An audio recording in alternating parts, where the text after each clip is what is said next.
This is Special Report.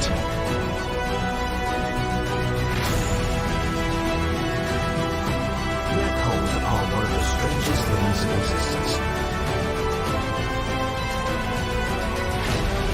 Neil Armstrong may have seen extraterrestrials on the moon.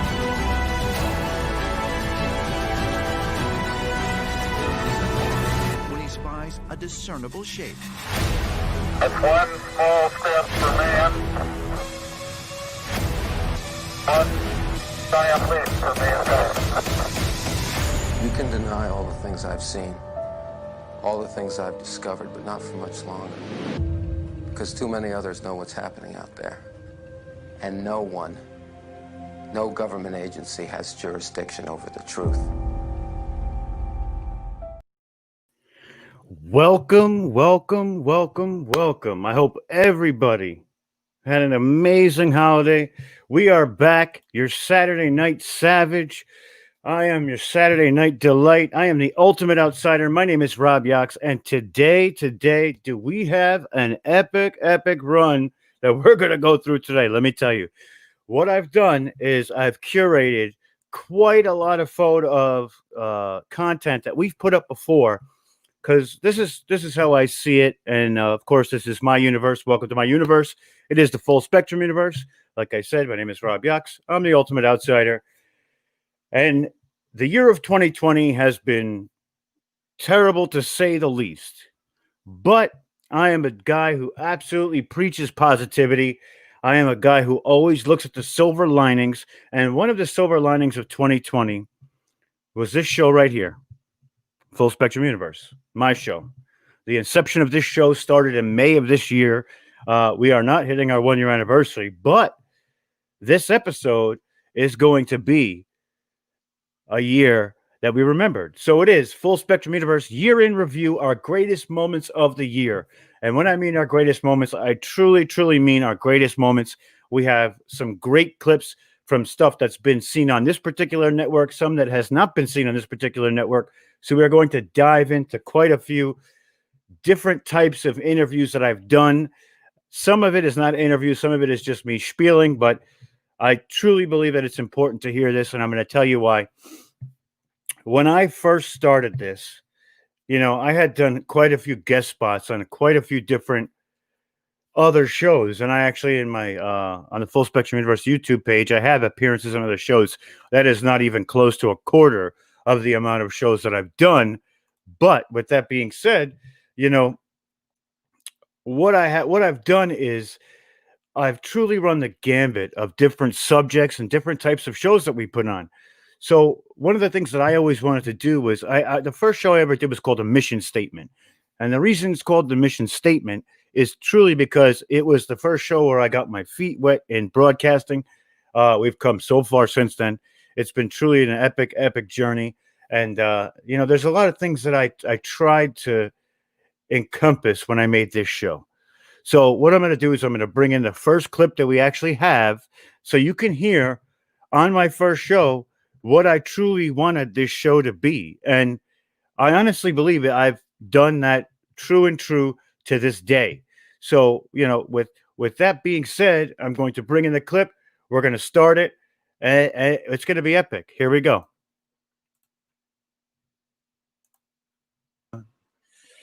Like I said, my name is Rob Yox. I have a love for this stuff. I got the bug, and I have to give a very big shout out to Omar and Clarence. They're two of my good friends. We've done a lot of shows together. I loved being on their shows. It was an honor and a privilege. And I thought, what better way to do it than to make my own? Pick the topics, go through stuff, really get to the core of truth. This show is really about taking a hypothesis that people, they explored a lot of different ways to look at things. I like to take both sides of that argument. So therefore, when we get to the end of the closing of both sides, we get to look at that hypothesis in a round type of way and make our own decisions. We should all be free thinkers. Critical thinking is definitely something that this country right now and a lot of the people in the world really need to get back to. Critical thinking is the basis of what our reality is, being able to problem solve and things like that. But being able to look outside the box. So like I said, myself, I I love to explore things that aren't normally explored. I love to delve into subjects that mainstream doesn't really like to tackle, because sometimes they're controversial, sometimes they're a little bit too much, or sometimes they just don't make sense to basically like the regular person. So I want to be that beam of light in the dark for people who love these topics and these types of things. I want to be the voice of the voiceless, give voice to those who really don't. A lot of these topics they don't get to be pushed out there. So it will be just me today. I know a lot of people usually have guests on their first show, but I figured what better way for us to get a little bit intimate than to discuss the things that I want to discuss, and you get to see me. So there it is. That was my first episode ever, and truly it was really I was really excited. I was very nervous. There was a lot of jitters, but epically that was a moment that, for me personally and truly, I felt like I had found this calling for myself. This ability to talk to you guys every week is not only awesome because I get to bring you all the information that I want to, but it's also cathartic for me. This is truly, I love passing off this information, and I love to be a source of love and light, and help enlighten people on subjects that they wouldn't maybe normally find everywhere else. But then they turn to my channel, and when they turn to my channel, they get to just do whatever they want. They get to explore all this cool stuff and all this great stuff. So I truly think that it was an epic thing, for me to bring this out to where it is today. And I'm not trying to be high on myself or, say anything like that. I truly love this. I love doing this, and I will do this for as long as I can. I have done many, many things to make this my new 9 to 5, because not only is bringing the information amazing, but researching these topics and educating myself is another epic side of this. I mean, I truly am the ultimate student. I love to learn, and it always hasn't been like that in my life. There was times where I didn't even learn from my own mistakes, things like that. But so, one thing I did in that first episode was I paid homage to the people that gave me a chance to reach that spotlight, to really get in there and tackle some of these hard subjects and give my 2 cents. They were actually incredible people. And one of them is named Omar, who I just did a great event with last on the 21st. It was a meditation event, and it reached over 15,000 people. And I truly believe that we enlightened so many people when we did that. It was an epic event. And all we wanted to do was reach a lot of people, raise their vibration, and support them in ways that maybe other places or other people couldn't support them. We brought a lot of the people who had a lot of different thinking, who might have gotten ostracized by their community, by their family. And we brought them into this meditation event, and we touched a lot of souls, and it was epic. It was an epic thing.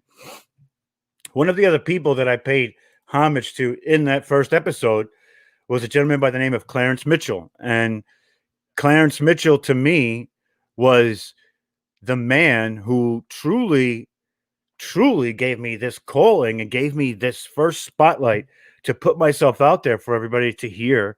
And I actually got a really decent reception the first time I called into his show.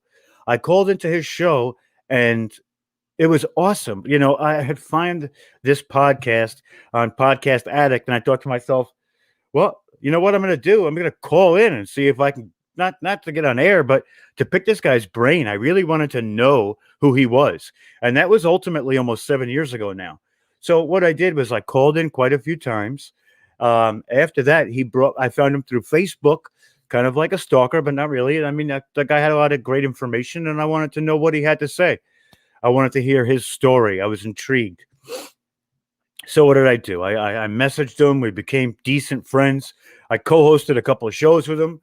And, that was 6 years ago. So as soon as I had my own platform to go off of, I thought, what a better way to rekindle that past and let people know where I truly came from in this epic journey that we are truly on, was to bring him on and let people who were following me now hear the story that got me so involved.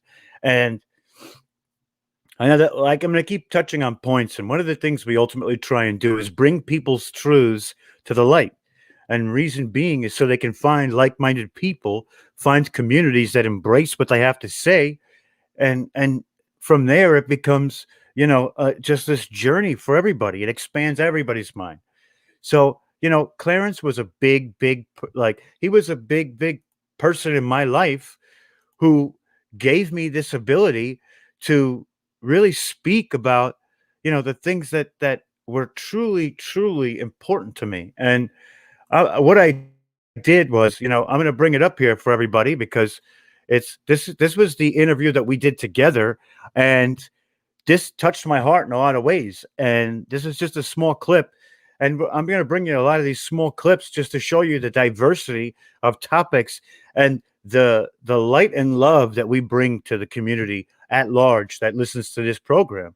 I mean, this man is truly one of my mentors and an epic person. So enjoy this clip from Clarence Mitchell and myself. Right. But yeah, it was. Well, you listening to those shows is kind of like you forging your path to where you are right now. Yeah. If you think about it, there was a grand scheme to it. Maybe you didn't know it at the time, but now look at what you do. You do exactly what they were doing to pass that information on to the next person, Right. which is super commendable. That's really great. And look, you've affected somebody like me who wants to carry that torch and keep going. Cool. But that's the truth, and you've affected people in that way. And maybe your story and people hearing your story will help them to come out with their story, because they do feel like that they're apart from people, and they do feel like they're going to get ridiculed by putting that story out there. Right. The one thing you should never hold back for people is knowledge and information. Whether you think that they're going to respect it, grasp it, or not understand it at all, you should put it out there for the wind to decide. Yeah. That's how I feel. But and it's funny because it wasn't until I actually joined the Ancient Alien group on Facebook. Now, this is years later, obviously. In the meantime, before I even did that, before I even moved here to Minnesota, when I was living back home, in New York, I was always online searching for UFOs and, different other things. I actually talked to the space shuttle back when they were doing their first online talks. That's cool. That's cool. Unfortunately, they died. They were the ones that burnt up coming back. Right. But, I actually got to talk to them. I mean, this is how, in depth I was with this. I was part of SETI. I had my own computer that the SETI thing was set up. You've probably seen it back in the day. Yep. But they were using my computer as one of the antennas, So this is what I was doing. This is how much I was into it. You know? Yeah. Right. Yeah. I actually went out and bought a computer just for that, just for the SETI setup, That's awesome. That's really cool. I mean, like, to me, that stuff is it's right up my alley. You know what I mean? Like, I love space. Sure. Everything I talk about is space related, space full. So, as we get back to this, and, like I said, this gentleman was truly, truly epic. And he means the world to me. And so does my friend Omar. And they gave me, I like to pay homage to the people who gave me this path. And that was only episode 4. So Omar was actually in episode 2. And what I'm going to do is a little bit later, I'm going to bring in the conference that we just did, a little spot in it, because we had some good chats with that too. And we'll get to Omar at that point. But, it truly is profound how this man gave me this opportunity to speak for all these people. And now I have the utmost gratitude for every one of you and for him. And he got to pass that torch to me, so to say. We haven't heard from Clarence in quite a while, since a lot of this went down. So not to be, a sad story, but if you're out there, Clarence, we would really appreciate you reaching out to us, because we do miss you, man. And we love you, and we hope you're doing well in whatever you're doing. I don't know what has happened to him at this time. And, truly, I just would like to know that he's all right. And that's another reason why I bring this up today, because, this man means a lot to me and a lot to my broadcasting career and what we've done now. So, truly what we've done here is we tried to bring a wide array of topics. There's nothing off limits with this specific show. That's why it's called the Full Spectrum Universe. Full Spectrum Universe is encapsulating everything that comes with this universe, So we've tried to do a lot of different topics. And we did this show on cults. And one of the reasons why we did this show on cults was because cult programming is ever present in so many different facets of life, from social justice warriors to religion to political views. And you see this mentality everywhere. So one of the things I wanted to do is, we're not going to get into the specifics of what a cult is, so to say, or what is classified a cult. But my main focus was to bring light to this subject, because a lot of people, not to, offend anybody, but a lot of people tend to be not, they just kind of turn a blind eye. They don't really care. They don't keep an eye out for these things. So, it's truly a fantastic thing when you can see, a lot of your fruits of labor come to fruition. So I reached out to this lady by the name of Melissa Dawn, and Melissa Dawn has a show on YouTube called Deprogrammed. And Deprogrammed is basically about cult mentality, the occult, and esoteric knowledge, so to speak. So what we did was we formulated a different type of show to put together. And this was actually episode 6. So this is when I started to experiment with different shows, and it's truly epic as you see this transition between the shows as we get deeper and deeper into the episodes. Right now, I think we're about to do episode 26 next week.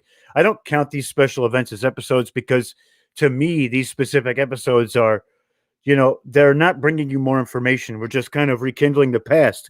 But there's always a great thing about rekindling the past. I always say that if you know your history, then you can predict the future, because history repeats itself. So one of the things we try and do here at the show is innovate new ways to bring you somewhat the same information that everybody else is, just maybe a different take on it or a different look. So, this is truly an exciting show for me personally too, because I love looking at this stuff. I have come quite a way since the beginning, and we'll get into that later when we get into our first episode ever on RU Media. But I want to thank Dave Oliver and Eric McGill and the whole family at RU Media. If you haven't seen the uptick in likes in the last month, which is probably over 1,000 now, it is truly well deserved. These people at RU Media, they put out an amazing product. If you haven't liked their page already, I don't know where you've been. You should definitely do it. On their YouTube page, they have basically the same thing that you would see on TV, but better. Okay?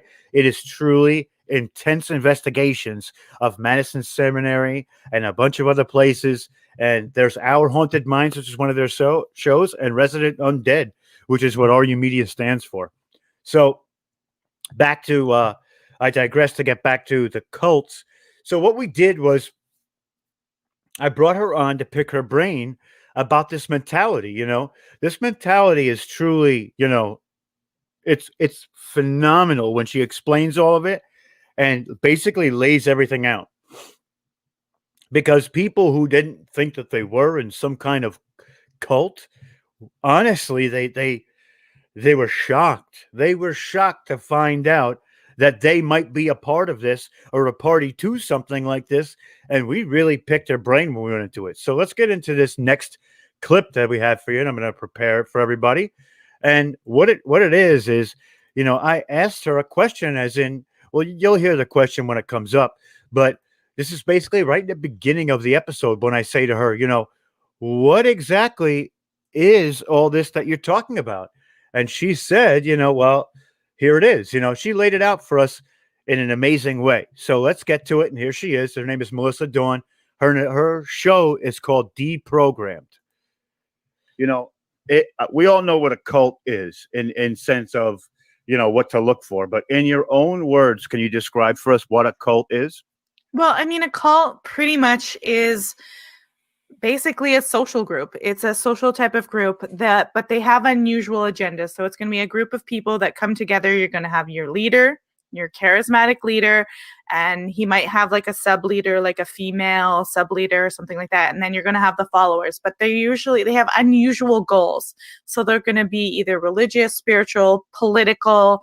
They can have that, they can go all across the realm. They could even be running as a business, but it's a cult underneath. There's one called the Yellow Deli.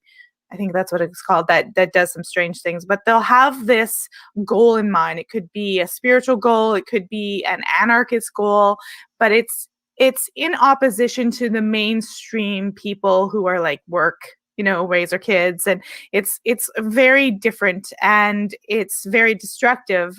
But underneath cults, the leader is the one, he's running the show, but it's usually money. It's usually always orientated around the money. The leader knows this, but the cult followers don't always realize this. So essentially it's just a social group, but they just have these really strange goals that can be quite devious. It usually always looks really nice on the outside, like we want world peace, or we want everybody to have free stuff, or we're spiritual enlightenment. But underneath the surface, there's a lot of corrupt and devious activities going on.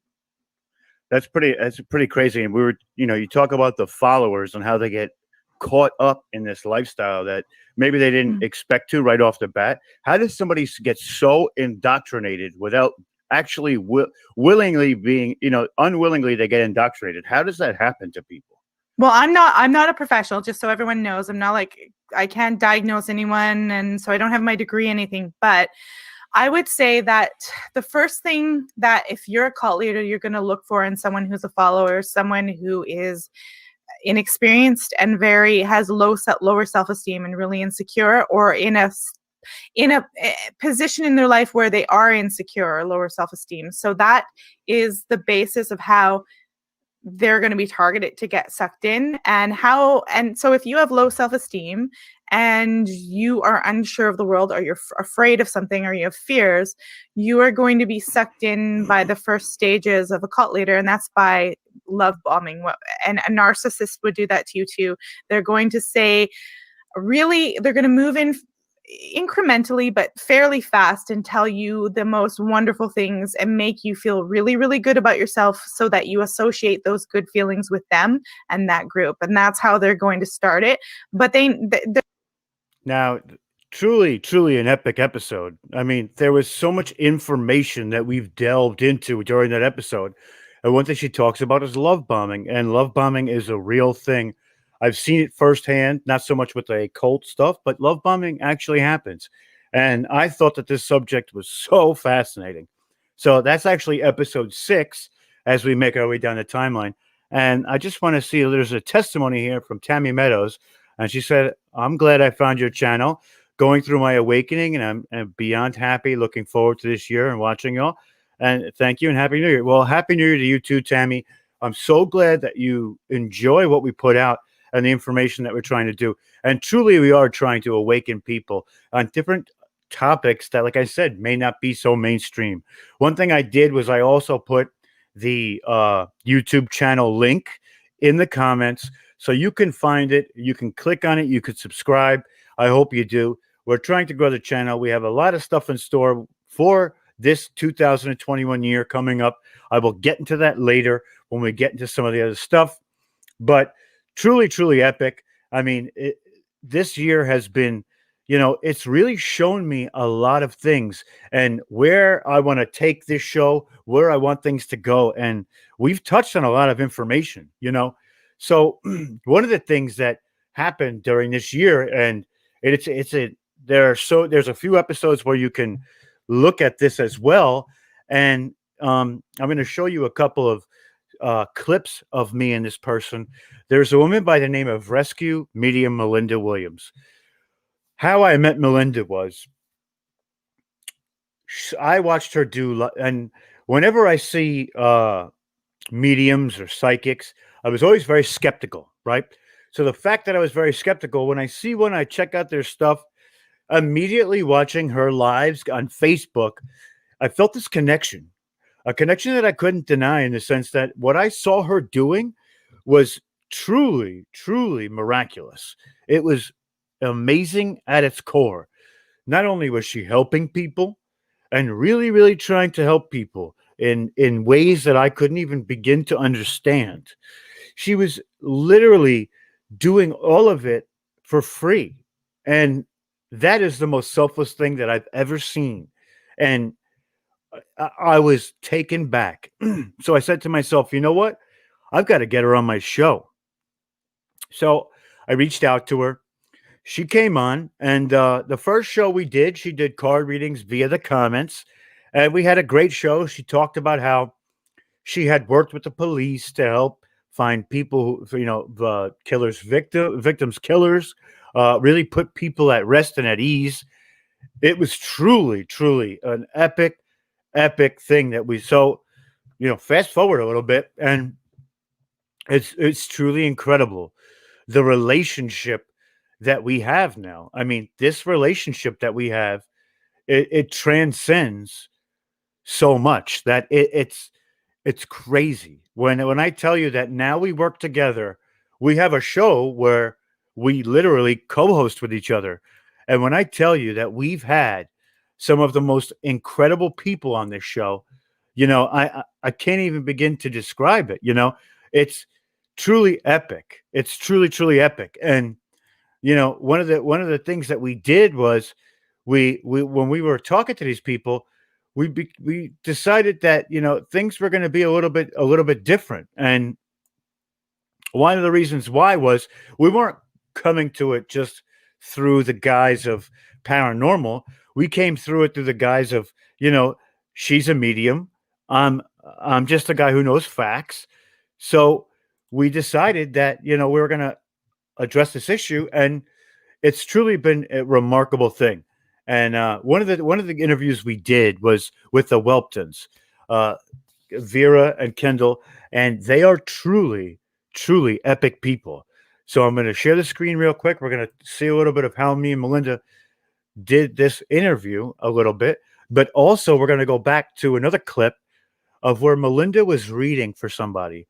And when I mean she was reading, it was truly, truly epic what she did during this reading. And I'm going to get into that after this quick clip. And this is truly one of my favorite interviews that we did together. So let's get into it. And that's super important. Yeah. That's super important, It is. Life's too short. Life is way too short, man. Yeah. You're right. Absolutely. I've been with my girlfriend for 12 years. We've been through for a while together. We've been together for a very long time, and having that fun is really something that kind of gives us this dynamic where we can, make it through anything, really. We always keep a smile on our faces and making each other laugh. It's a great thing. And it seems like you guys have that same kind of chemistry, which is really nice. It's really awesome. Yeah. And we challenge each other. That's good too. And that's what makes it that's like our working relationship.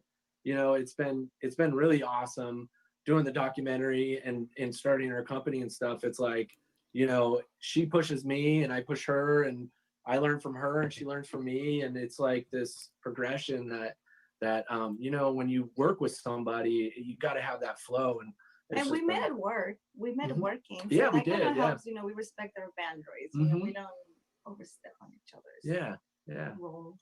It's pretty. It's been cool. It's been really, really awesome with doing the projects and the company and stuff.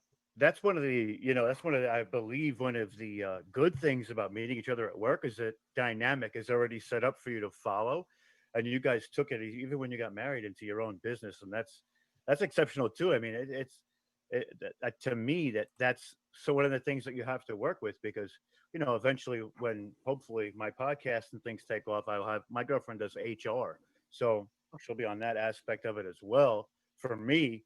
But to work together all the time, I mean, we worked together, through this last couple of months together all the time, and we were fine. But that dynamic is something that you have to work at. But you guys seem to fall into that from the beginning, which is pretty cool. That's definitely awesome. I'm going to let Melinda ask a question because I know she's probably chomping at the bit to get some questions in, and I like to talk. So that's okay, Rob. At first, Kendall and Vera. Alice is watching, so I just wanted to let you guys know that she's watching.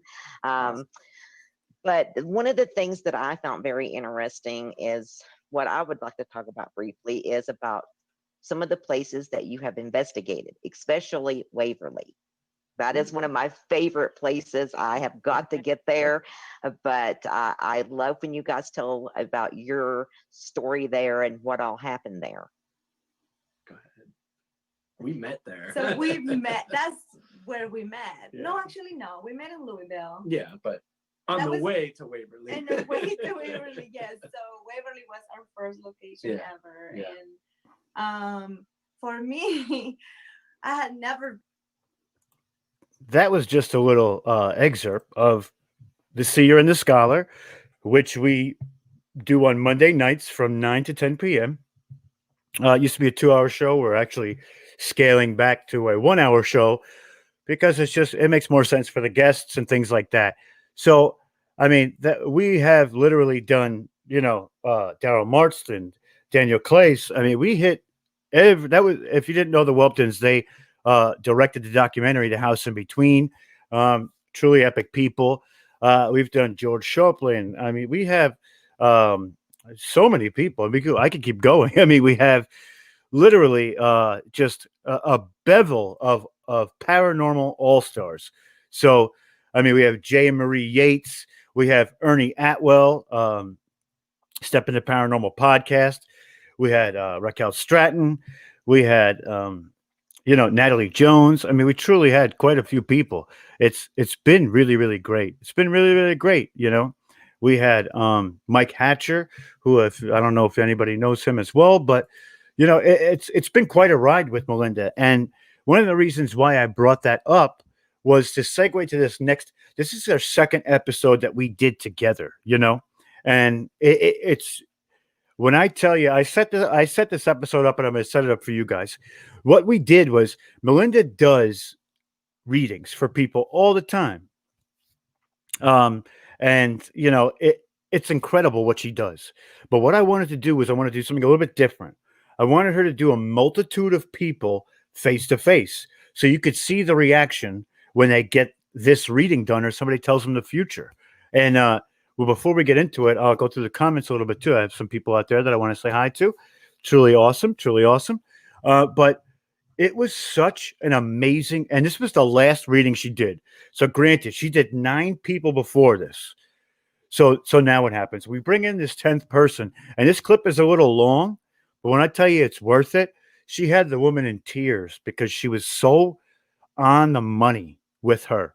And it's truly epic. But while I cue the clip up, I just want to say hi to Steve White. Thank you so much, Steve. Man, I love you too. I love your groups. Everybody check out Steve. Steve White's truly awesome.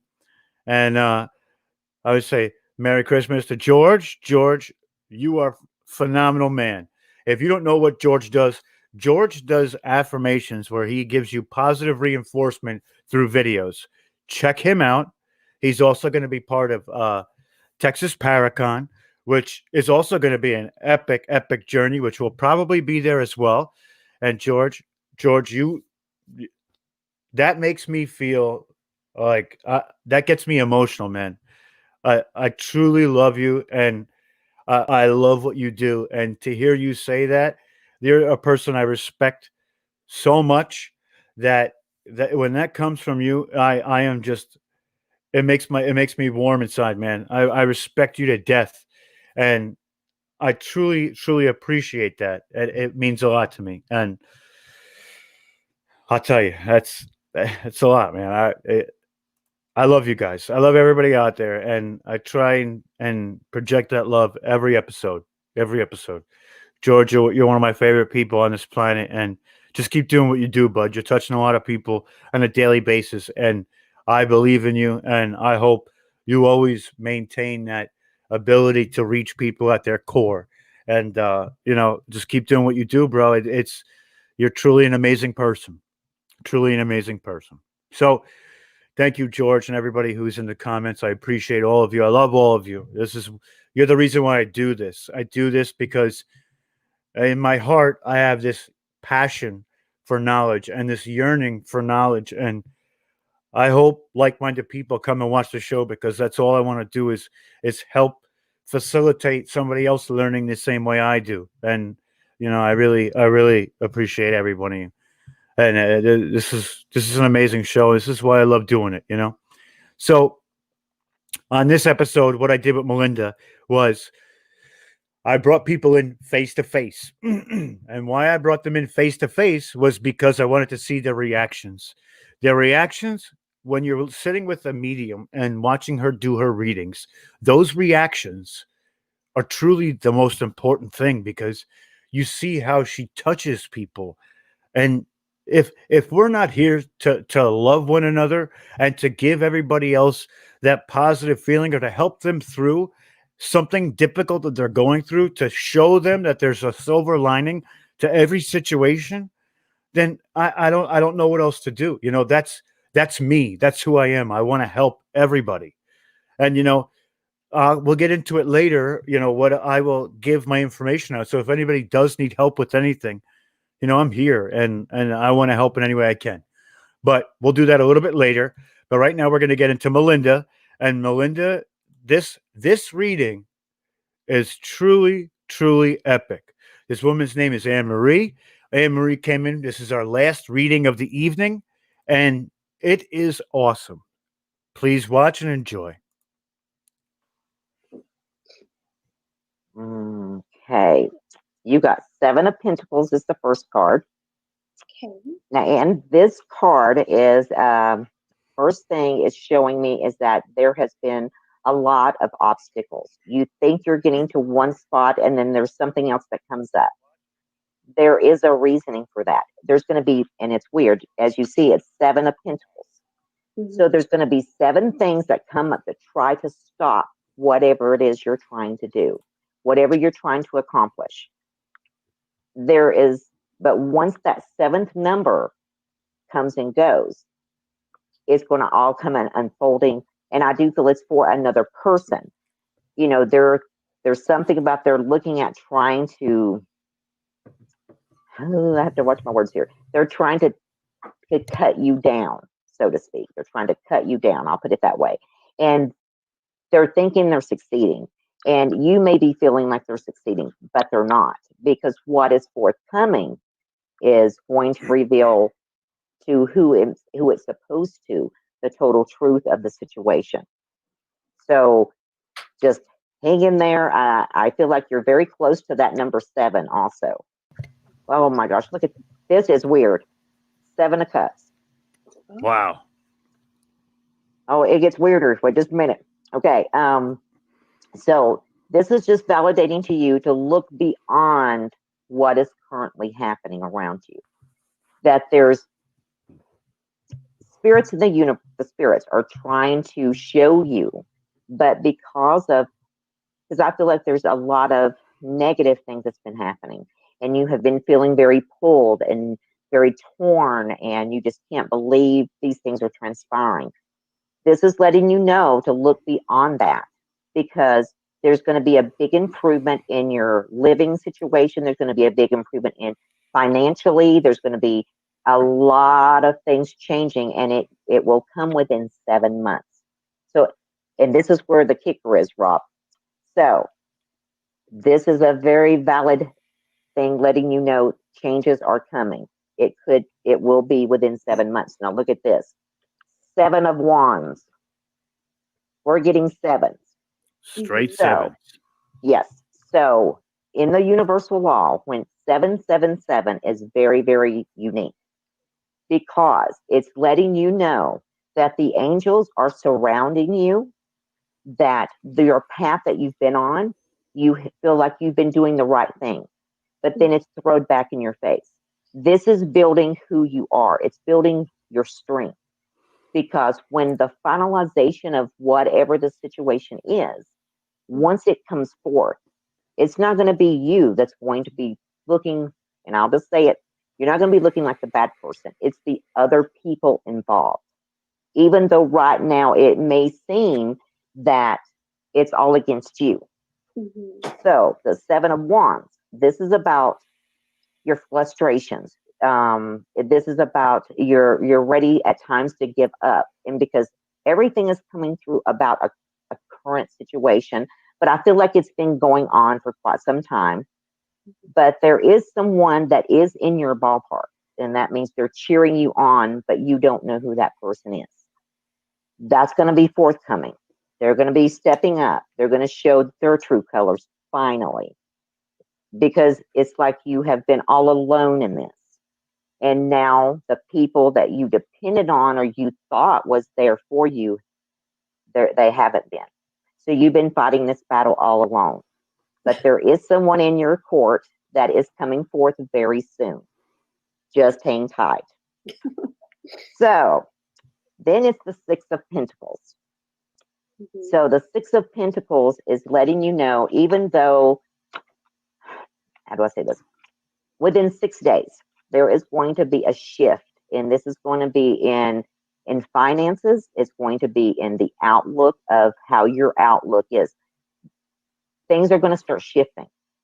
In 6 days, there's going to be something major that occurs that's going to give you a positive sign of the changes that's going to be forthcoming. Watch for any signs of any birds of prey, because once you see that, then it's very, very soon. Very, very soon, this sign will come. It will show you what is going to be the next step. So, that was a lot, but that's everything I've seen. So I had to give you all of it. Thank you. I've been surrounded by birds of prey lately, so they must be floating around, letting me know. Yes. So there's going to be some major changes coming. So really watch for that. Thank you so much. An opening. You're very welcome, hon. Anne-Marie, just be yourself and stand tall, and all shall pass. All of it. So no matter how many are swarming around you, you're not the carcass on the floor that they're going to come for, like the vultures. Okay. Exactly. So keep your thoughts focused and stay going forward, and they can't touch you. They can only be in the dust. Thank exactly. you. Both of you. So just hang in there. It's going to be okay. It is. I appreciate that. Of course. Thank you for coming on, Anne-Marie. You're more. And you see the amazing connection that she has with people, and when we work together, it truly is. There's this magic and this dynamic, and even to this day, we do things in tandem. We are truly a team, and it's epic. I want to bring up something that George said over here because it's truly powerful, and George is absolutely right. Everyone sees these words and go into tomorrow with them. Don't wait until 2021. Tomorrow, ready? Love your life. Really love your life. I promise, if you love your life, feel your life, love you right back. That's right. George, 100%, my friend. And this is why I love George. George always has the right words to say at the right time. My friend, you're truly amazing. And that's exactly right. And what she tried to do in that moment was give that woman, Anne, a semblance of peace that tomorrow it's going to be okay. Things are going to work out, you know? And another thing I noticed when Melinda does readings for people, and George says Melinda is powerful. Yes, she is. And what she does is, if you see how in depth she gets, that it truly brings this epic moment out of people that truly transcends, space and time. She's really just an amazing person. And I am so lucky and truly, truly grateful to call her a team member, a friend, and she's literally on my team. And that it's a bond that can't be broken. And that all came from this show, from me doing this show. You see, one of the things that I wanted to bring up with her is that there's connections that are made in this show, just like me and George did when I did the Seer and the Scholar, and me and George met for the first time on air. There's these amazing connections that I am afforded because I have this platform to go forward, and I am eternally, eternally grateful. This show ultimately is my gratitude towards all those people who took time out of everybody's busy day to either watch the show or to come on and talk to me at any time. I am so it's so amazing the connections that I've been able to make because of Full Spectrum Universe. And I thought, what better time to explore those connections and show people that this is what it is. And I am, when you see me on this camera, I am who I am. There's no sugarcoating it. There's no facade here.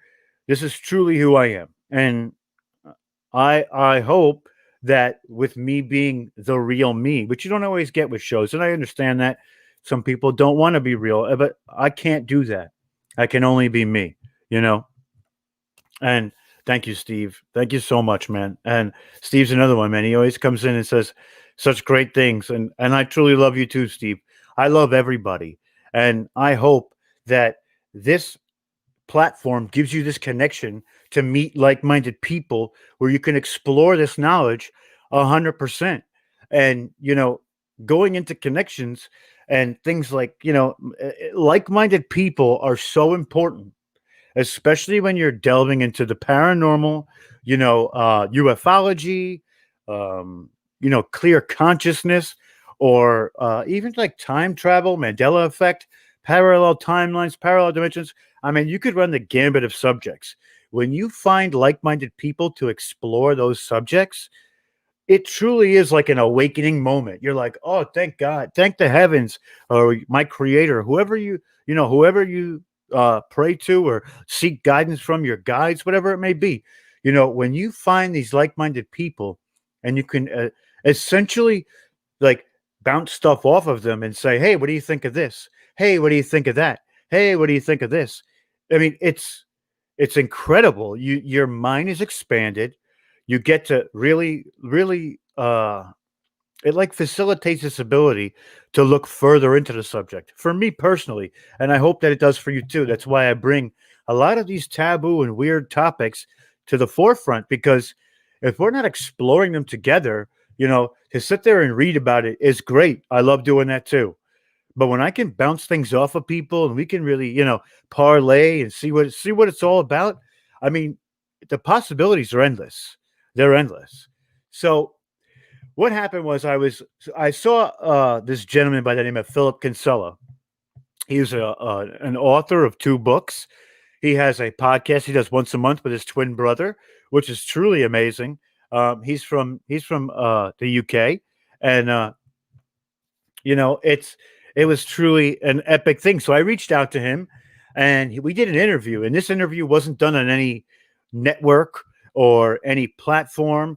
It was just on the YouTube. So not a lot of people have seen this. I also have an extra hour with him that I haven't put out for everybody. And there's a reason why. It's a little taboo on the subjects we talk about. But when I mean enlightening, this man is intelligent. He's gifted. He's articulate. He's truly amazing. George said, maybe that's why you have us here right now. We feel your passion of good. I would carry you, my friend, on my shoulders up the mountain while you rest and continue on your way, but you are never alone. And you have all that is here tonight. George, that sentiment, I truly, I want to give that sentiment right back to you. Yeah, I would carry you on my shoulders through fire, through hell, through all of it, bud. Truly. I mean, I keep going back to George too, because George's ability to contact and reach people, is just truly like amazing. It's truly, truly amazing. He is an incredible dude. Check him out. So I digress again to get back to Philip. Me and Philip were literally going back and forth. Philip was a man who had contact, and he was a contactee. And one of the things about his contact experience was he had it at a young age or younger, right? So he was traversing through time, like not wanting to speak about it. A lot of people who have these encounters, shall we say, they want to tell everybody, or they want people to at least believe them. He was a bit opposite. He decided, I'm not going to tell anybody. I don't want to tell anybody. And there's a reason for that. And he's going to get into it a little bit. I have it queued up here, but I mean, it was truly an awesome thing. This man's intelligence, when I tell you, is I love the way when he talks. I love his voice too. His English accent makes whatever he says sound completely brilliant. You know how they English people say brilliant. I mean, he's brilliant, but he truly is a brilliant man too. I'm not saying that his voice only did that. He is truly articulate in what he does, and his books. When I tell you, his books are amazing. Just look up Philip Kinsella, grab one of his books. You can't go wrong. When I tell you can't go wrong, you can't go wrong. One of them, I believe, is called The Guardian of Death or The Guardian of something. I apologize. I'm drawing a blank at the moment. But when I tell you this gentleman is truly a gentleman, super intelligent, super articulate, has a lot of great things to say. This is another little bit of a long clip, but bear with it because it's definitely worth watching. Okay. So we're going to get into it. And here's Philip. And this is me and Philip going back and forth. And he's truly an epic dude. He's really an epic dude. That's exactly right. You know, if I can only imagine during the 80s, you know, the people didn't have these platforms like right now to tell their truths and to speak what they've been through, their experiences. And it must have been bottling up because it must have felt like that things were against you. Yes. So much was against you, you know, and that sucks, of course. But that, you know, and like you also said, you didn't have the information at your fingertips to type it in and then all of a sudden find your like-minded people where you can tell your story, which it's got to be hard. It's got to be hard. Well, I didn't want to tell my story, Rob. To be honest with you, it all happened, I suppose, in some form of synchronistic manner. And just going back before I go ahead with what I'm just about to say, we have to also be careful with a lot of sensationalism, the lies, disinformation, you know, this type of thing. So we operate, or I operate with the group of other people in kind of like a no-nonsense fashion, but also very understanding fashion. Now, it was hard because back in the 80s, there was no one to link with, no one to talk to, especially in 1989, because during that period, the internet was in its very basic stages. And I could only go to a few UFO groups, and one of which was called BEAMS, which was the British Earth and Aerial Mystery Society, back then. But this is how I was invited to go on TV, television. I didn't want to tell my story, but what I realized then was that some researchers had discovered the full extent of what the abduction was about and had used this against me in a ridiculous fashion. But putting that aside, we understand that the media are controlling, and we understand that most people are aware that, you know, they take it with a pinch of salt with regards to how the media work. But the truth of the matter is that I understand and I know to be truth is that there is a psychic component which makes us more than what we are, so we're eternal beings.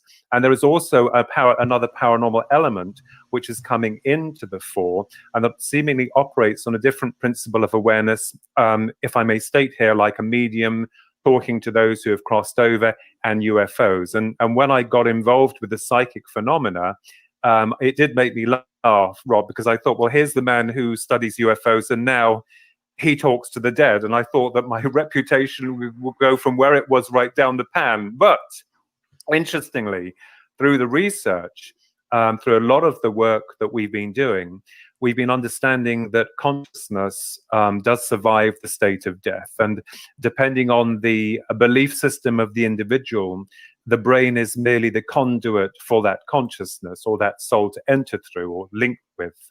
Now, I always use the simple analogy of the mobile phone. Imagine that the mobile phone, in a very crude manner, is the human brain, because the mobile phone and the brain, indeed even your TV set, is designed to receive certain signals. So we are basically signals. We are consciousness that's incarnated into this form and experiences this reality, albeit on a temporary basis. And my understanding is that perhaps we take the accumulation of the memories that we've amassed in this life back to the other side, so that perhaps maybe people call it God, but I think it's the God force learns more about itself through us and as an extension of us as we do through its force.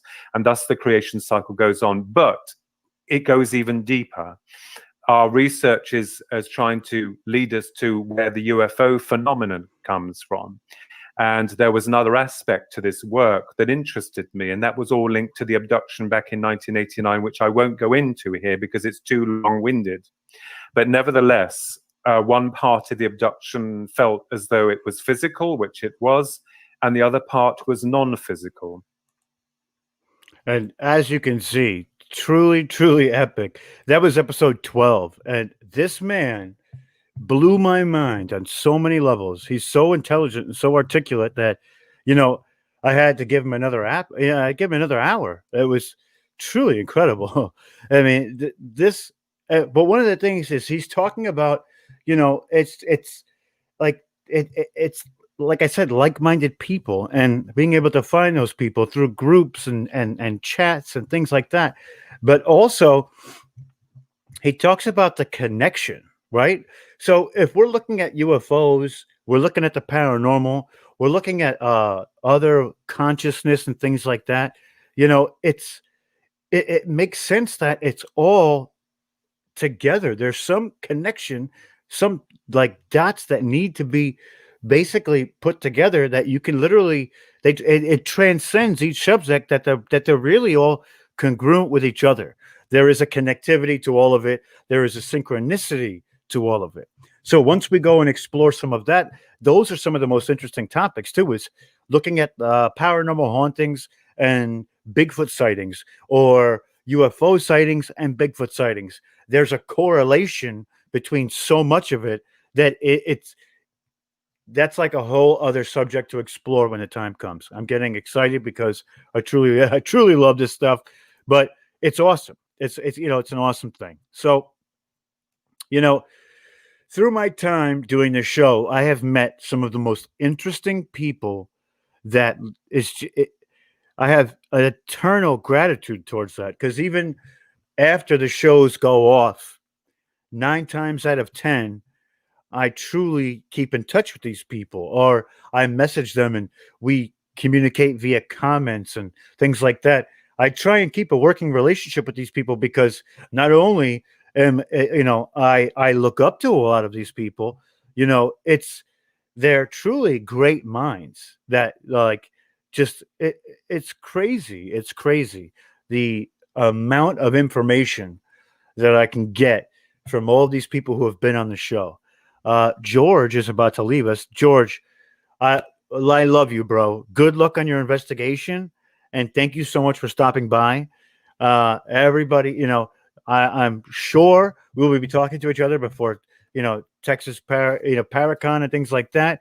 It's going to be an epic adventure for us, and you know, I hope all the best for you, George. You truly are an amazing man, and you've definitely had an impact on my life.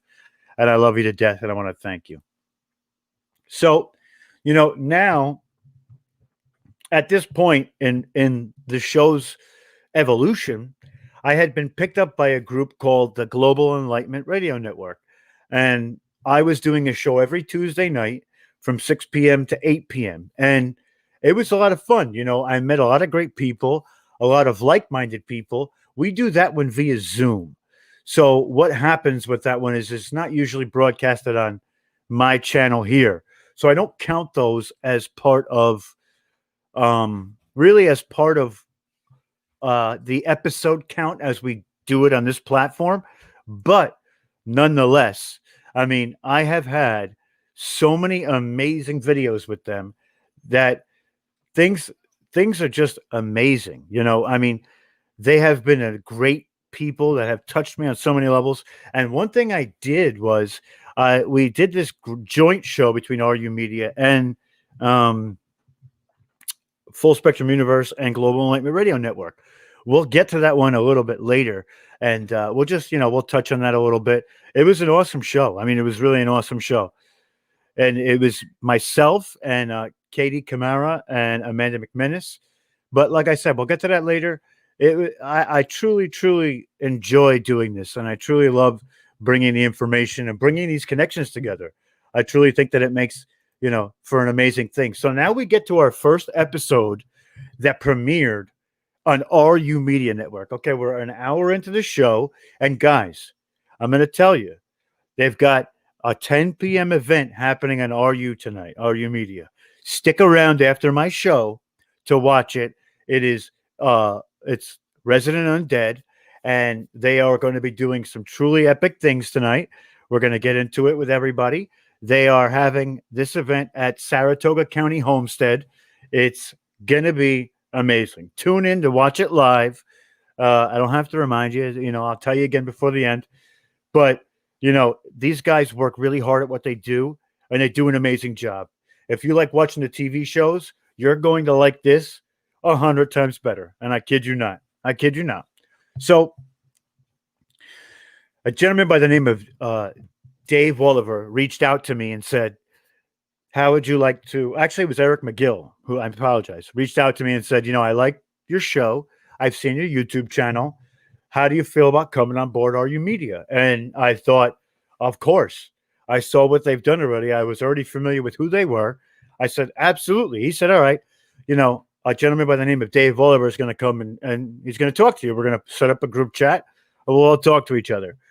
So I said, all right, cool. And when I met Dave, which was a little while later, it took a little while to get the setup and everything going, but truly amazing once it happened.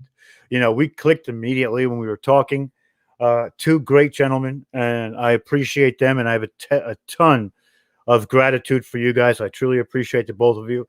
We're waiting. I can't wait to get them on this show so we can have a little powwow and talk about things. It's going to be awesome. So, it's going to be quite incredible when we get them on. But I digress. So I figured, this was a tailored audience. This audience was literally used to watching a lot of paranormal. So I tried to gear my Saturday Night Delights, the Ultimate Outsiders Saturday Night Delights, really, really tailor to the audience of RU Media. I thought for sure I know a lot of paranormal people, and at this moment in my life, I actually been getting involved in the paranormal a lot more. So with that being said, now I started to talk to Melinda about creating a team, and she created a team already. So she asked me to be a part of her team, and we're slowly working our way to doing, some really major investigations on some Indian reservations that we can't really talk about now, but I promise you they will be taped. We will be broadcasting them probably live somewhere on Facebook and YouTube. But so I thought to myself, who can I get for my first episode on RU Media Network? Who can I get? I want it to be special. This is my premiere episode. I truly want it to be special. And Steve, thank you so much, man. You are truly, truly a great friend, and I appreciate all that you're saying tonight. I love you to death, man. And I hope, I hope to have you on very soon. Actually, I was going to reach out to you shortly to do that. So I thought to myself, who can I get on the show that would be truly, truly epic, right? So I thought the first person I ever contacted for a show ever was a gentleman by the name of Ron Yakavati and Lourdes Gonzalez. And I literally conferenced with them and thought, okay, but our times never really matched up to have a show. So I did the first show all by myself. So I had contacted them before the Mission Statement show, which was episode 1, and said, I would like to have you guys on. So I thought to myself, what a great premiere it would be to have them come on. And they are true innovators. In this portion of the show tonight, we're going to be talking about innovators in the paranormal. So not only have I been able to have incredible guests with incredible stories, I've actually had guests who have either re-pioneered something or have invented something to further the cause of paranormal in itself. Amazing. I mean, I am truly blessed to be able to say that I've had these people on. And I mean that. I truly mean that. So what happened was I reached back out to Ron and Lourdes and I said, hey, guys, and they had just been acquired to be hosts on a show called Entity Voices Paranormal, and it was the Real Paranormal Evidence. So they were moving up the chain as well. And I said, you know what, guys, I really want to have you on. Can you come on? And one of the things that they innovated or pioneered, we don't get to it into this clip, but Ron does EVP, but he uses this old ancient, it's not ancient, but like this older version. It's a European style. It's where they use actual static instead of radio. It like goes sweeping through the waves. They check for fluctuations in static. I think ITC and EVP, and it's truly epic. You can find Ron Iacovetti and Lourdes. They're all over paranormal groups. So, you know, I'm going to get into this clip, and this is when I asked them to come on, and I said, guys, you know, I really want to have you on. It's going to be epic. It's my first show on RU Media Network. Please, please, please come on. I really think it's going to be awesome. So here is the beginning of that episode. And this is my first RU Media episode. So also, you know, this is truly what it is. It's just not only just a great clip for, you know, what it is, but it's also really funny because we talk about a lot of different things. So here it is. I hope you enjoy it. RU Media, episode 1, episode 14 for Full Spectrum Universe. I have the file, but that's okay. We're going to get to that a little bit later if we can. How are you guys tonight? Are you guys excited? Because this is going to be a phenomenal show. Yeah, we've been looking forward to this for a while. We've been talking back and forth. We saw when you guys started doing the show just, you know, out of the gate. So this is cool to see the growth that you've already done and putting good shows up. So we appreciate being part of it. Absolutely. We're excited. And thank you for having us. Absolutely, guys. It's kind of wild, guys, just to let everybody know how we came to know each other is before I even started doing any shows, I was going to have Ron and Lourdes be my first guests. So I contacted them. Things didn't line up properly for us to do that. But it's funny because usually before I do a show, I'll conference with somebody. We'll talk about things and get things situated. And they were like the first conference that I had too. So I was really, really nervous when I talked to them. But now I'm like a little more in my groove. Episode number 14. We've done, you know, a couple of other episodes on a alternate network that I'm also on. But it's pretty wild how it comes full circle. And you guys are here tonight for the debut of Full Spectrum Universe on this particular network, which is awesome. So, guys, if you're out there, please do me a favor. Facebook has kind of shut me down on sharing a little bit. Please like, share. Also, we have a YouTube page, which is called Full Spectrum Universe as well, where you can get some of the episodes that predate this one. So, right before we go into anything, Ron, I know you're doing what is it, Gonyak Paranormal? That's something that you guys got going on? Why don't you explain to the people what that is? I'm going to set it up, and then I'm going to let her explain it because you used the word innovator before. And all right, briefly, yeah, she's the innovator. So you want me to do it so you can get them? Yeah, because I have to do that. But. So we ordered Uber Eats for dinner, and we're going to eat after. But I have my son with me, who's my heart and soul, and anybody who has kids knows what that's like. I love my son more than anything in the world. And we must feed him. And apparently when you have children, this is a parental tip from me to everybody out there, you have to feed them. They eat and more than once. It's a repetitive thing. So we have food that's going to be here in a moment. So Lourdes is going to step off camera for a moment. Let me take care of that. That's absolutely fine. It's absolutely fine.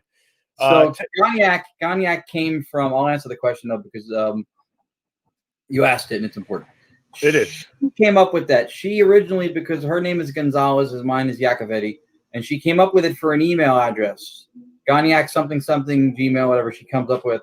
So when we started doing, and we'll talk about this, I'm sure, the direct radio voice work and research, to put up a YouTube channel, just to start putting things up that we wanted to share, I was trying to come up with a name for it. I mean, what's a good? Everything paranormal is taken, especially all the good stuff is taken. And it was like, oh, Gonyak. We'll go with the thing she came up with for the email address. And Gonyak sounds better than, you know, with her name first, than Yak Gone, because Yak Gone sounds like it's some kind of a thing to get rid of bugs in your house. That is kind of true. It sounds a little crazy, but I like the name of it now. It's actually really good. It's memorable. You know what I mean? Anthony Seminelli's watching. Awesome too. We do a lot of research with him too. So that's how Gonyak got started. She came up with the email address, and then I needed something for the YouTube label, and then there it was. That's phenomenal. That's phenomenal. Now I know you guys do the radio show too. I don't know if you want to wait for her to come back, but tell the people how you got started into that specific radio show. I know you guys did a couple of, I want to say guest hosting here and there, but now you're a permanent resident. So let them know how that all went down. So Entity Voices Paranormal Evidence is a weekly, it's a video podcast like this that we do on every Wednesday night. The founders of Entity Voices Paranormal Investigations, who we also work with, Tony and Shuri Rathman, are out of Arizona. They run the old Phelps Dodge Hospital, which is now called the Copper Canyon Paranormal Research Center, which is in Ajo, Arizona. And so Tony and I are both ITC, EVP practitioners and researchers. And so, if you're in a field and you're not just all about yourself, you know who else is out there. You know who else is doing good work, and so you follow each other. And we became familiar with each other, and then we became friends with each other. The show also co-hosted by another couple who now just moved from Arizona to North Carolina, which is Chris Allgood and Audra Keeler, who are awesome people, really good investigators. They had us on as guests for a show, and it went so well. We had great chemistry. We all really got along, and the show flowed nicely. The audience seemed to really like us all together. And so they bestowed on us the honor of inviting us to be part of the show regularly. And then so we did it. And so now we're a weekly, it's hosted by, it's cool. It's 3 couples. So if you tune into the show, we have the boxes here, which is you and I. It's 3 couples plus a guest. And if the guest is a couple, it looks like a dating show on a budget, which is nice. That's awesome. As you can see, we had a really, really great time doing that show, and it was the first one we did here. And it is what it is. They were great people. We had a great time, and I truly love talking to different people about, especially the paranormal, what they think. We got some first time viewers. Hi, Christy. It's definitely great to see you. Patsy, it's good to see you as well. Jeffrey is here as well. How you all doing? Jason, thank you so much. Christy, I'll tell you, if this is your first show, you picked a good one because we're recapping the whole year. I mean, you can't really go wrong with recapping the whole year. But, so basically why I brought that up was because not only were they innovators of ITC with their specific, the way that they do it, but also it's funny how timing comes full circle. They were supposed to be my first guests ever on Full Spectrum Universe, episode 1, first ones ever. So it was truly epic, and the timing was really cool and crazy that they were actually on this specific network, my first episode, which was episode 14. And I was just honored to talk to them. They are doing very big things in the paranormal, and I wish them all the best.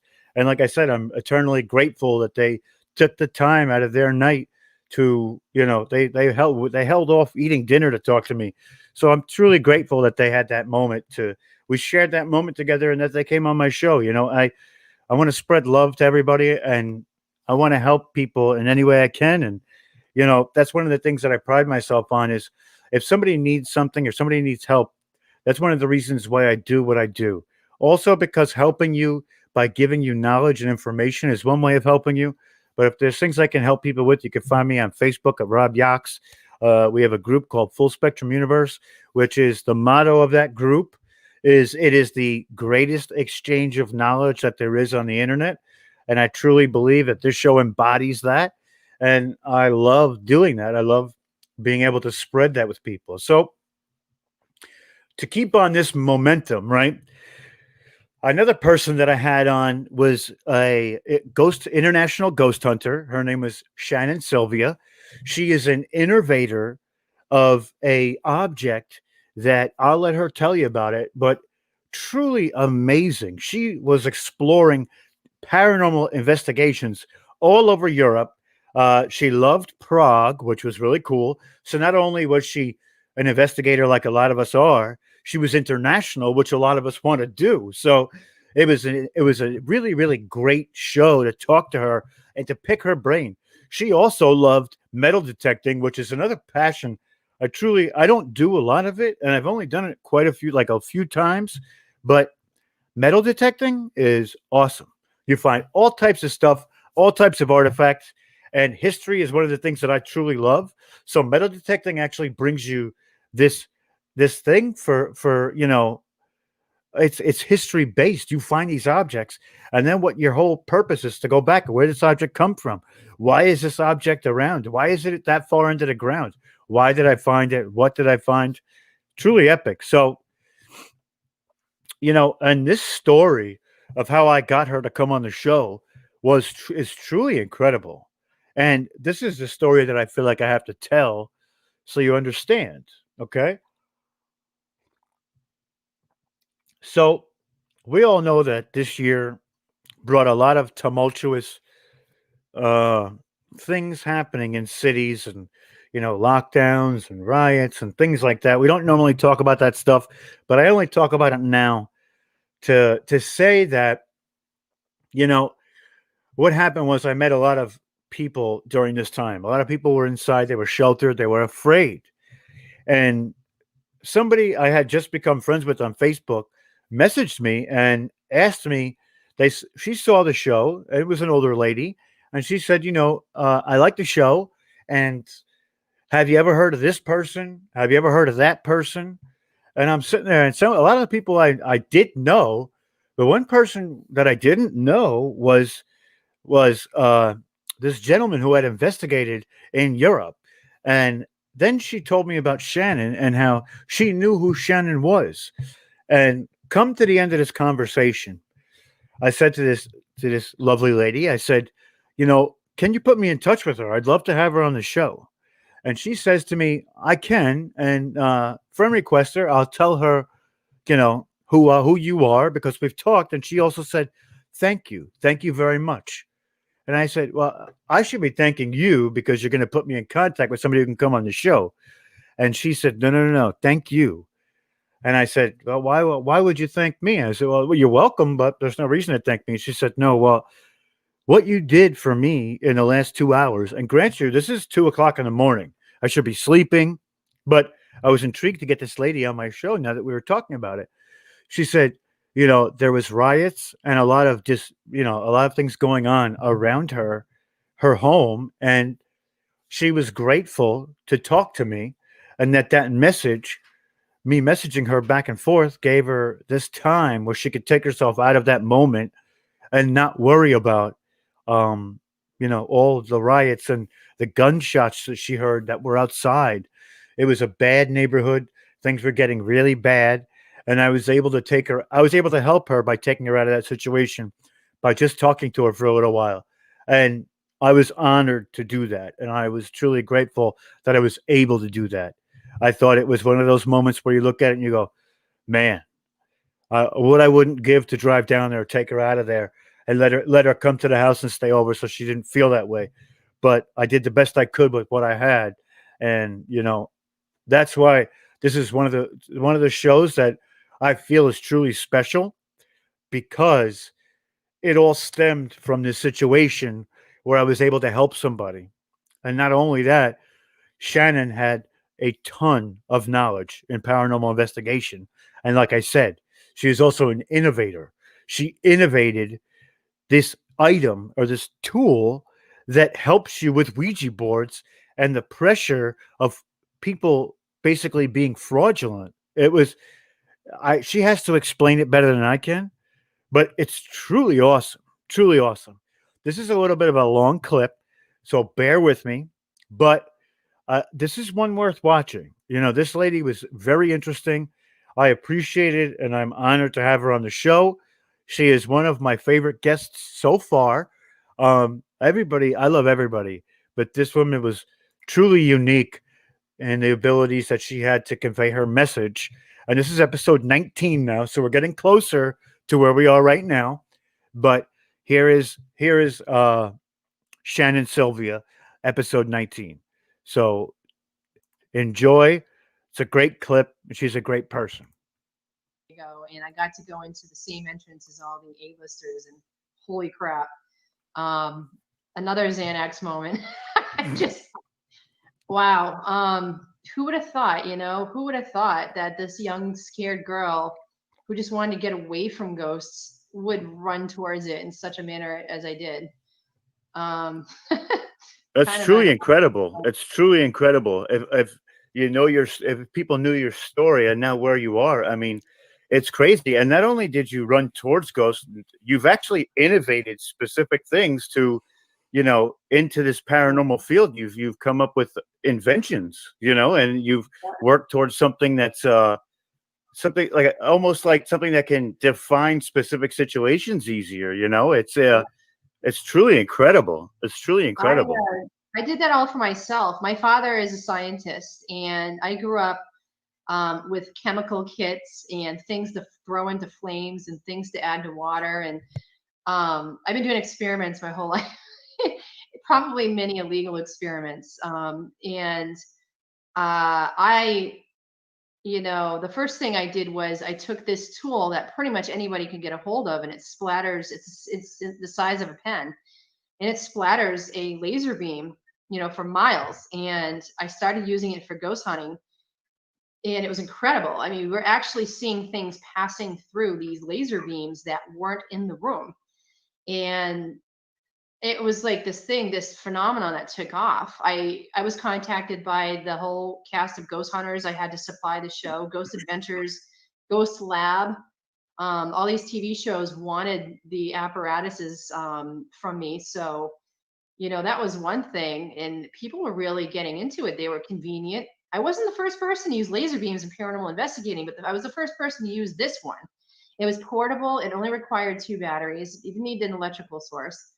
And, you know, and then a friend of mine, we put together a tripod for this thing so it would keep it still on a table. And then we both invented a gadget called the iWay. I am a huge fan of the Ouija board. Not that I use it often, but I love them. And you know how it all goes when you're using a Ouija board and people like, you're faking it. So-and-so is pushing it. So I said, you know what? I'm going to find a way where we can prove to people that there's nobody pushing this thing here. So I created a planchette that actually measures people's finger pressure. So as the thing's moving around, if you were to potentially push it ever so much just to get it to a certain letter, it would tell you on the screen. So we actually had a prototype made, and I did it for the first time. I used it at a conference in South Carolina, and we made a Ouija board out of a tablecloth in a Sharpie. And I took the thing out, and I said, I had a huge audience. I said, who doesn't believe in Ouija boards? So we picked 5 people, and all 5 of those people sat down at that tablecloth, plastic wrapped tablecloth with the homemade Ouija board on it. And in the kitchen, there were some shot glasses. So, you know, we had experimented with some shot glasses first, and the shot glasses were moving around the tablecloth on demand as if it was a working Ouija board. So then we replaced the shot glass with the planchette. And what we did was we had everyone put their fingers on it and we taired it. So in other words, let's say it said that there was 8 ounces of pressure with 5 different people's fingers on it. We zeroed it out. So there's 0 pressure. Now we started asking questions, and as it was moving around, that planchette was at 0 the whole time, meaning nobody's putting any pressure on it. That's awesome. That is awesome. It was really cool, and I didn't know at the time. I had no idea that Mysteries Magazine was there filming and writing an article about it the whole time. They didn't tell me until after. So there were witnesses, you know, very credible people in the field that watched how incredible this was. And of course, the skeptics that got to try it out were just completely mystified that it was working and that we could prove that nobody was pushing it. As you can see, she is truly an innovator. And this is how amazing is it, right? That I get to talk to these people. And I'm truly thankful for that. This woman is a bevel. These people have a bevel of knowledge. And I get the ability to talk to them like, you know, just a regular conversation, hanging out. It's truly a gift. It's truly a gift. And she was super interesting all the way through and through. She's pretty renowned throughout the paranormal community, but she's also using science to change the paranormal community, to make it more accurate. I mean, how much more of an incredible guest could you get? You know, and it was truly awesome to have her on and hear what she had to say about everything. You know, that was episode 19, and some of her talks about investigating in Europe, truly epic, truly epic, right? So as we go on, I kept getting better and better guests, but now I was starting to do more shows where it was just me and we were talking about things, and we went over some shows about the history of paranormal, which was really interesting for me. And really, it gave me like a spotlight of the different terminology that can be used to describe the paranormal and myths and legends. And history is my thing. If you know who Rob Yox, you know that the ultimate outsider, the Saturday Night Savage, loves history. Okay? He loves it. I love it. I love it. I love it. I can't get enough of it. History, and it's going to sound crazy, but I like politics too. But I still more like the workings of politics, not so much the politicians, but the way it works and how it should be one of the most noblest things that you can do for a job. But it's not seen like that for many people, even the people who hold that job. But I digress. We won't get into that. So, history is always an amazing thing for me. So one of the things that, I thought was awesome was now I was looking for guests who had like almost like a checkered history. They did ghost hunting a little bit, and then they stopped. They didn't want to do it anymore. They got overloaded, but now they've come back. And that led me to Southern Ascension, right? Southern Ascension is they're amazing. They're an amazing group. And also another thing I was looking to do with the episodes was I was looking to bring the other network that I work for and RU Media together. And I did that. We'll get back to Southern Ascension. I kind of jumped the gun, but that was somewhat, we're looking for different types of people to get on the show for different angles on things. So what I did was I took the one of the executive producers of the other network that I work for and her partner, and they have a school it's the Soma Fusion Academy, and what they delve in is making people the best that they can be. They look at victimizations and things like that, and try and give you a positive mind or a positive outlook into the next steps in your life, so you're spiritually good and physically good. And it was truly an awesome episode that we put together when I had them come on. And it was literally bringing together two different places that I work, and it was a pretty epic show. So this is episode 22, and I just randomly put this into the middle of the episode because the whole episode was incredible. So what I'm going to do is I'm just going to hit play and let it rock for a little while. So enjoy it. But generally, I am a lecturer. I am a speaker.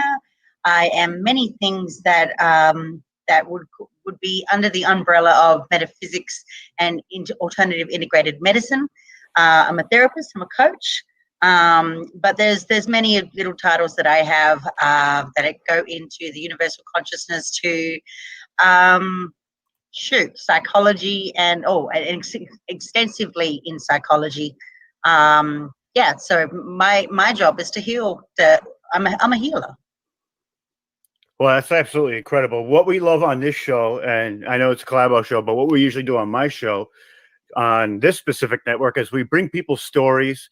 Sometimes it's just me, but what we usually do is we bring people stories of, love, light, hope, healing, and, admirable tales of people literally reaching out to other people and always going to help them, maybe in ways that are unconventional. But a lot of what people don't really realize is that when you help somebody in, let's say, metaphysically, or it actually stems to their physical side as well. When people see people who study psychology and or people who can read people or clairvoyant mediums, they don't realize the impact that they actually have on people. And one impact that they have is that they give them some kind of like a mental relaxation, in a sense. some people are very they're what they really are is they're scared of the unknown, or scared of what has happened to maybe a loved one or somebody else, who people that they can't see in this specific 3D space anymore, that have either crossed over or things like that. So what you guys really do is you give them a sense of ease, and what that does is it not fixes them, but it helps them emotionally, and in turn that equals a physical healing as well. So I don't know if you guys want to elaborate that on a little bit more, but I truly believe that what you do is this work that's just tremendous, and it helps on so many different levels. It's such layered work too, and I know it's difficult from your end, but if you guys want to describe that a little bit more too, that would be awesome. Well, I actually do some work on the side. I am very gifted. I can do readings. I like to consider myself, like I said, a psychic medium. I have worked with several people. I don't give client detail because it's really personal, right? And the reason why it's really personal is because each and everybody out there is all suffering from some sort of whatever it is, a loss, a decision that needs to be made. They need a sense of direction with that. So I do help with that, but I like to keep what I do separate because of the simple fact is when you are in the psychology field like myself, you need to learn how to discern what is spiritual versus what becomes a mental health concern. So when I'm doing any type of work, I get a brief introduction to the individual. I don't need to know anything about them. I just ask them a few questions here or there. And like I said, they're routine questions. How are you feeling today? How's everything going? How's your home life?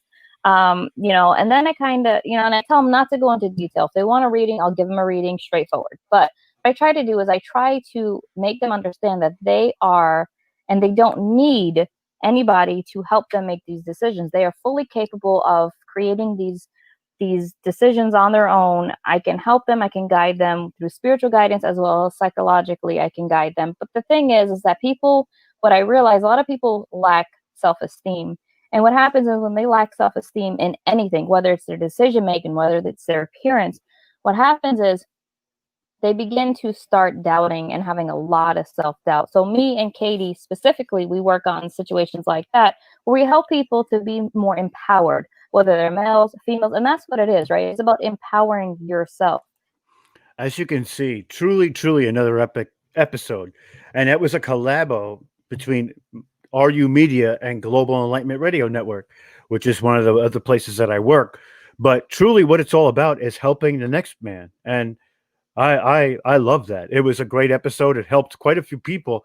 And we get off the subject of paranormal because they are both into psychology. And I believe psychology is another interesting field with human condition and the way that people, the way people think it's epic. I mean, it truly is, it's hard to master all of that stuff, but to have a bit of understanding about a ton of different genres gives you a clearer picture of why people react the way they react and ways to help them.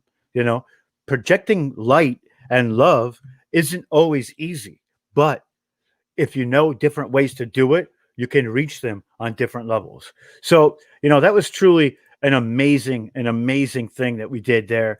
And I want to thank Katie and Amanda for coming out on that specific episode. Like I said, this has truly been, an epic episode so far.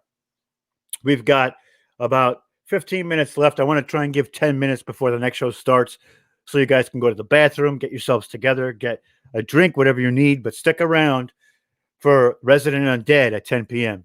Gonna be epic. So one of the things I did was I came across this group called Southern Ascension. It was a couple. Notice that a lot of my trends have couples in them. I didn't realize that until today, but they were a couple that had been in paranormal and they had a ton of notoriety within the paranormal, right? They were part of different groups. They were great people, but they got burned out because they tried to take on too much too quick. So what they did is they faded back for a little while, and then they reasserted themselves back into paranormal, which is a story a lot of us can relate to because it's not just paranormal, but in life. Sometimes you got to take a break. Sometimes you got to take that step back, do a little bit for yourself and not worry about others so much. So, what we did with them was we had a great conversation. We talked about paranormal, but we also talked about why and how, they went away. But this was such a good interview that I literally, all I did was put the needle right into the middle of the episode, which is episode 25, which was our last interview on RU Media Network. And I said, you know what? Screw it. This whole thing is good. I'll just put it in there and see where it ends up. So here is where we are in the episode. Take a look. It's truly an epic episode, but here it is. Truly, you truly have to remain in that state too. So let's get into some of the situations that maybe you guys have been through that have been maybe a little unique or awkward for you guys. Let's get into some of that. Well, we have a lot of those that made us. We got 2 hours, but listen, we got 2 hours. We're very awkward people. Very awkward people. We are very transparent people, and that causes for some awkward situations sometimes. But. Me too. You can tell how I feel by my face. It's like I can't even block it or hide it, which is why this started as a radio show. And then they're like, you should do broadcasting. I'm like, no, I don't think so. I don't think I can do that. But, I'm here now and I'm trying to regulate myself. But go ahead. I didn't mean to interrupt. Go ahead. No, you're fine. You're fine. Unique situations. You're talking about Mr. George or Mr. Henry. Mr. Henry. Yeah, the cook. Yeah, it was interesting and fabulously awesome. Like it just was. Anybody that ever gets what we call a chatty Cappy, we're the type of people that if we realize that's what we've got, we're about to ask some off the wall questions. Like seriously, I want to know what you seen when you died. I want to know like, how did this happen and how did that happen and so on and so forth. And we had Mr. Henry, and he is the one that we asked about the railroad tracks? No, that was Mr. George. Yeah, you're right. You said Mr. George first, but Mr. Henry came first. Mr. Henry was the cook at a location in Tupelo, Mississippi that we went to. And I don't know if you've ever watched the movie The Green Mile. Yep. With John Coffey. Okay, if you can hear John Coffey's voice, that's what this man sounded like. And it was phenomenally awesome. He was hilarious and his vibration was so high. Everybody in the room could tell that he was just a happy dude. And we chatted with him for. Now this is a spirit, just for those who didn't pick it up. This was a spirit. Just for the, I didn't specify that. You did. That's what I said. Sorry.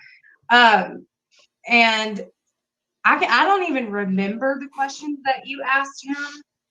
Well, she was doing a sensory deprivation, which most people know what it is. Those who do not, it's whenever you put a pair of headphones in or muffs, you usually blindfold yourself, or I blindfold her and put earbuds in. She listens to either a radio or at that day, I think you were listening to the SB7.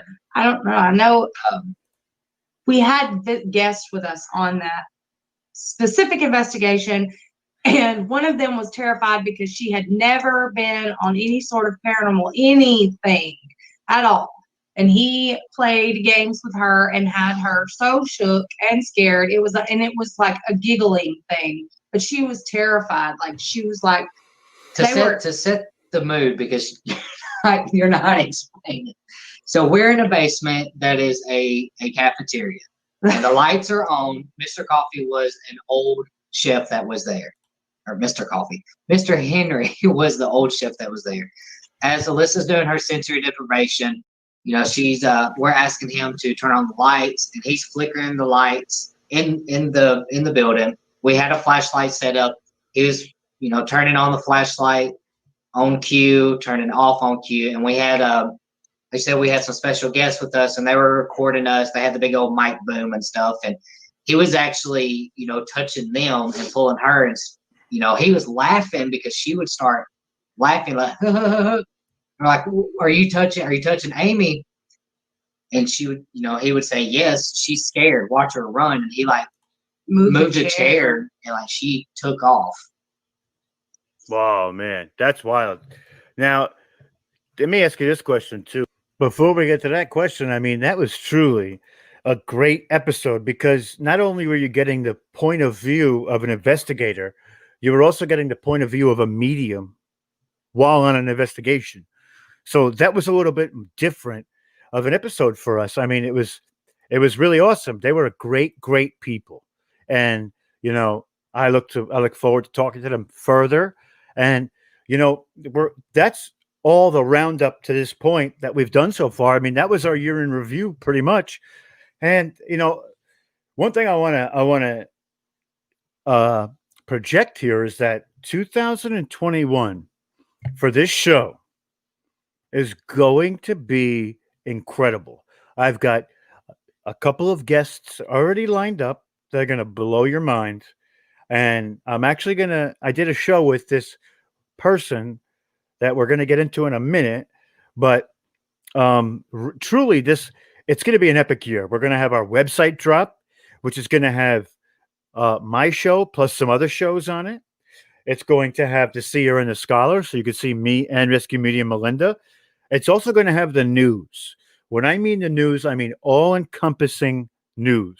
Headlines, regular media, and regular news place where you can get articles about what's going on in the world, what's going on in the paranormal, what's going on in ufology. We're going to tackle every subject that has to do with the news. So if you're a writer and you want to write for our basically digital newspaper, please contact me at Rob Yox, either at Facebook or robyox2525 at gmail.com. And one thing I would also like everybody to do, since we're coming to the end of it, I would like everybody to go to the business page of Full Spectrum Universe, which I'm going to put in the comments. Please like it and follow if you can. That would be truly epic. I put it in there for you guys to click on 1, 2, 3. So on January 7th, which is going to be the first episode that we're doing outside of either RU Media or Global Enlightenment Radio Network, it's going to be a special event that we do. Okay. And this special event, I am truly honored and absolutely humongously excited for. The gentleman that I have coming on is a conspiracy investigator. What I mean is that he takes conspiracies or things that are not known, that are truly gigantic, like the JFK assassination, the assassination of the Swedish Prime Minister, Operation 40. I mean, so many different things. This gentleman is named Ole Demigard. He has been on Coast to Coast. He has been done over 1,100 interviews on the radio. He's a reoccurring guest on a lot of different shows. Hopefully we can get him to do the same thing for us. But I did a show with Katie Kamara again on Soma Fusion Radio, and this is a total exclusive. This is also in the playlist on Appearance Podcasts, but we're going to have it on Full Spectrum Universe YouTube page, which is in the comments, and you can click, and I'm going to give you a little taste of the first interview we did with him, but what the one-on-one interview between me and Ole Demigard is going to look like right now. So bear with us while we cue this up. I am excited to show you this because this is going to be one of the best interviews I think I've ever done.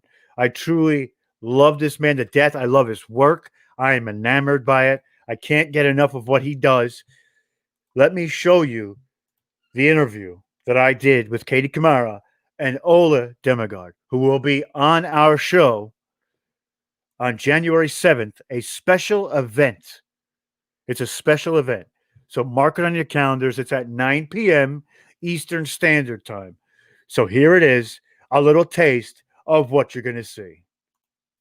In history, and I study that history, and I see these patterns that keep happening in waves, right? So when these waves coming, when you're like on the crest of that wave, you see it happen 2 or 3 times. And we are at a precipice right now because that wave is about to crash over. So when that wave fully crashes, it's on us to do, or some that do the work to try and get at least all of what we know to not to be truth, but what to be fact in a sense, or what our investigations lead to be, right? So it's us to give that out so we can say that when people pushed against us, we pushed back by exposing what they were maybe doing or bringing light to things that wouldn't normally have light to them.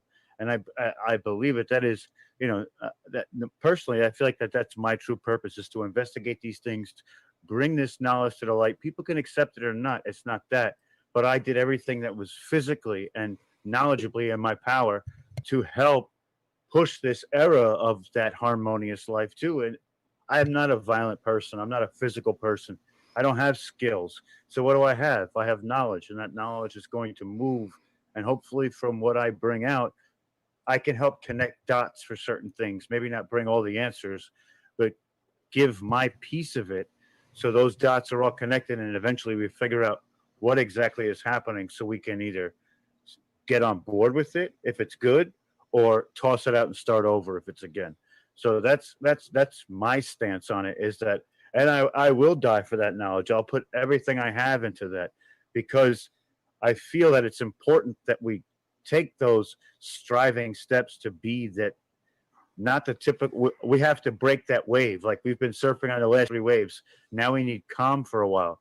So to break over that last wave, I'm going to swim out as far as I can and be a skeptic as much as I can, to just make sure that I've looked at all the different ways that things could be, and then relate that evidence to somebody else, and then they can make the ultimate decision. But I've done my part.